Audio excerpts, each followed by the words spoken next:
Welcome to our channel. Today we how to restore Intercom help inbox rules for no-code workflows. Easy tutorial step-by-step clearly. Open your Intercom account and sign in. Navigate to the help section in your Intercom dashboard. Look for the inbox tab and click on it to access your messages. Locate the rules option within the inbox settings. Select help inbox rules from the drop-down menu. Here, you will see the existing rules that are currently active. To restore a rule, find the one you wish to reactivate. Click on the three dots next to the rule you want to restore. Select Restore from the options provided. If you need to create a new rule instead, click the Create Rule button. Define the conditions for your new rule by selecting the appropriate triggers. Next, set the actions that will take place when those triggers are activated. Give your rule a descriptive name to easily identify it later.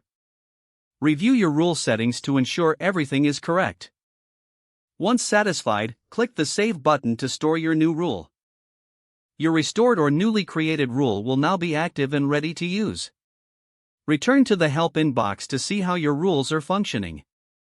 If the page does not load, refresh the browser or try again in a private or incognito window.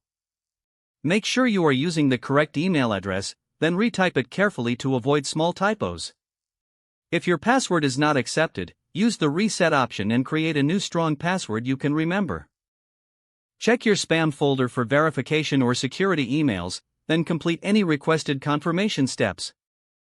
Enable two-factor authentication if available to improve account security and reduce unauthorized access risk.